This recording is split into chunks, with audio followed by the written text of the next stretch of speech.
En venant s'extasier avec autant d'emphase devant ce qu'il a présenté avec verve comme une merveille architecturale, Luka Tangna Messi, le maire de la ville de Yaoundé, a revêtu le plus beau de ses costumes afin de venir, lui aussi, faire vanité devant les importants de ce pays pour rappeler l'évidence selon laquelle l'agglomération qu'il dirige est heureuse de faire fière allure.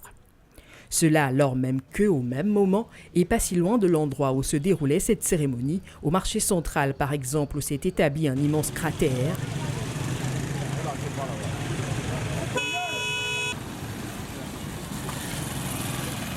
la ville de Yaoundé n'a pas eu de cesse d'afficher le pire des visages que l'on serait en droit d'attendre d'une ville prétendument moderne.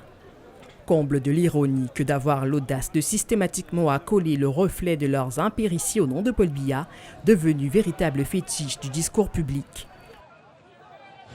Cet édifice futuriste matérialise l'engagement de M. le Président de la République, chef de l'État, son Excellence Paul Biya, à bâtir un Cameroun moderne.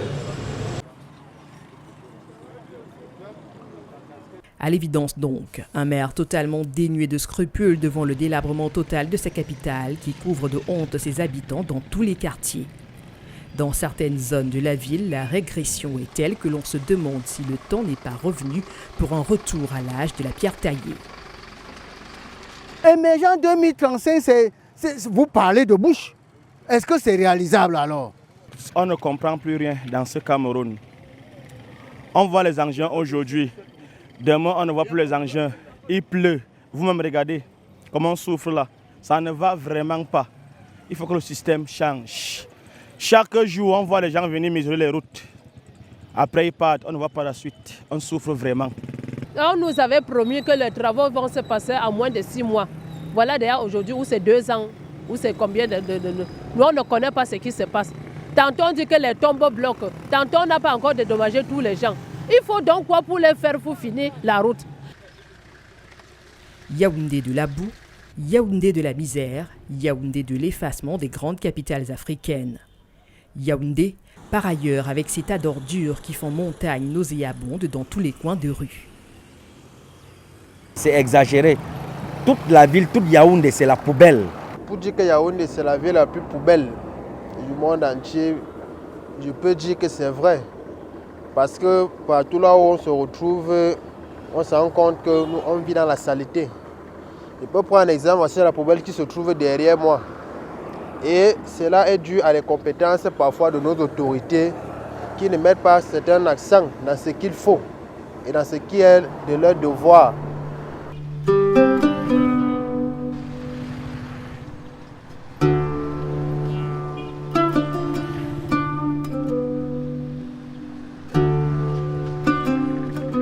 C'est très déplorable parce que il y a les autochtones, ça allait jusqu'en haut.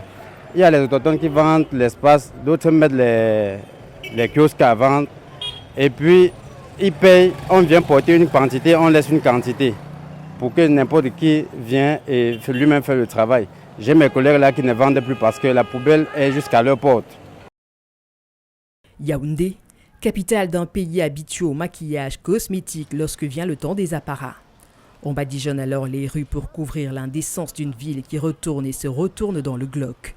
Yaoundé, dont le seul point d'observation acceptable est de s'élever le plus haut possible vers le ciel pour fuir le naufrage que la ville a fini par devenir aux yeux de tous.